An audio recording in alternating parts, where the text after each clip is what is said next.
Hey everyone, welcome to another Blender tutorial. In this video I will show you how to create this chest pawn quickly and easily using the Screw Modifier. It's perfect for beginners, so let's jump right in. First, select everything in the scene and delete it with X.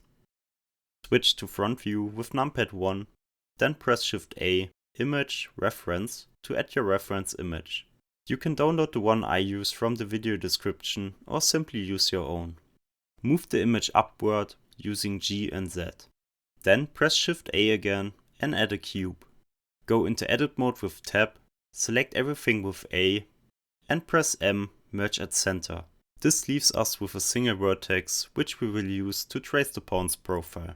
Still in edit mode, press E to extrude and begin tracing the outline of your pawn. Use X and Z to constrain your movements to straight axes for cleaner control.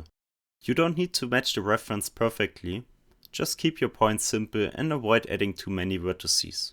Less points make later adjustments much easier. Once you have finished outlining the pawn, go back to object mode with Tab.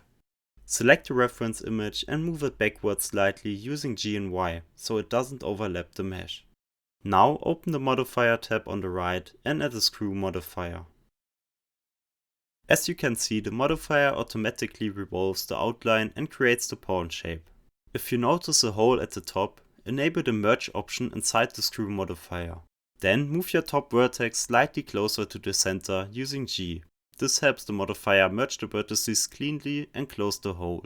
When everything looks right, hover over the modifier panel and press Ctrl A to apply the Screw Modifier. To ensure there are no duplicated or overlapping vertices, go back into edit mode with Tab, press A to select everything, then press M by distance. This merges any vertices that ended up on the same spot during the revolve process. You should now have a fully closed and clean mesh with no hole at the top. To give the pawn a smoother appearance, press Ctrl 2 to add a subdivision surface modifier and right-click the object to shade smooth. Because of the subdivision, the bottom edge of the pawn becomes rounded. To sharpen it, select the bottom edge loop with Alt left-click. Press N to open the sidebar and under the Item tab, set the mean crease value to 0.7. A crease tells the subdivision modifier to preserve sharper edges.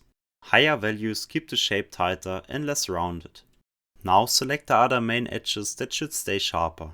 Hold Alt Shift while clicking to select multiple edge loops. When you're done, give the edges a mean crease of about 0.3 to keep them slightly defined while still maintaining a smooth overall look. And that's it! You've successfully created your pawn. I hope you found this tutorial helpful. If you want to learn more Blender, feel free to follow and check out my other tutorials.